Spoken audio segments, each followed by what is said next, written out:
ایک بزرگ نے اپنے بیٹے سے فرمایا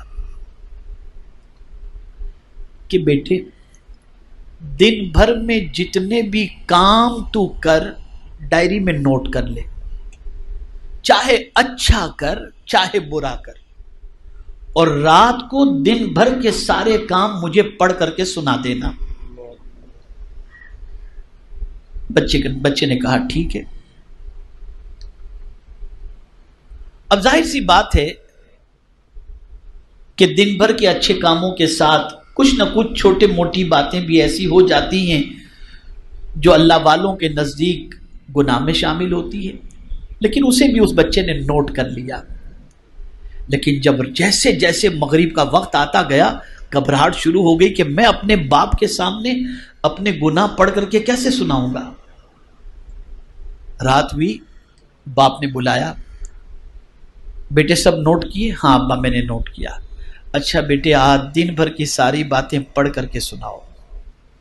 آنکھوں سے آنسو نکلنے شروع ہو گئے۔ ابا میں اس کی ہمت نہیں رکھتا، میرے سے کچھ نیکیاں بھی ہوئی ہیں اور کچھ غلطیاں بھی ہوئی ہیں۔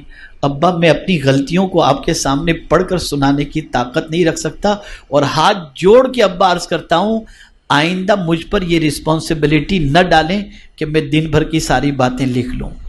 اب بزرگ کا جواب سنیے، ارشاد فرماتے ہیں بیٹے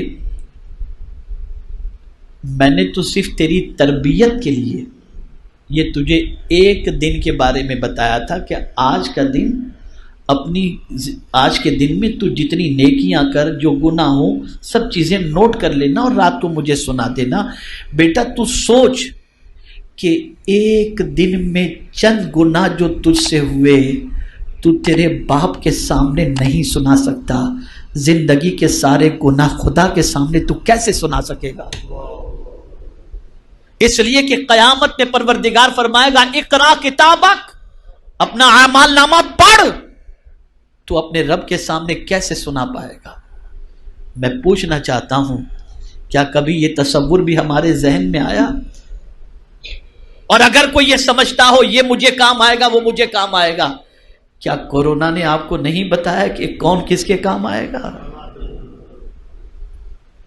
بھائی اگر کورونا ڈیٹیکٹ ہو گیا تو بھائی پوچھنے جانے کے لیے تیار نہیں کہ کہیں کورونا چپک نہ جائے، میتوں کو دفنانے کے لیے جانے کو تیار نہیں، چہرہ دیکھنے کے لیے تیار نہیں۔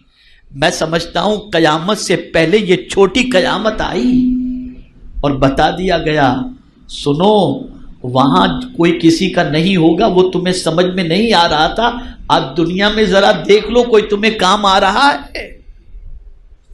اگر آج بھی ہماری آنکھیں نہیں کھلتی تو میں سمجھتا ہوں کہ تباہی اور بربادی سے دنیا کی کوئی طاقت ہمیں روک نہیں سکتی، کوئی طاقت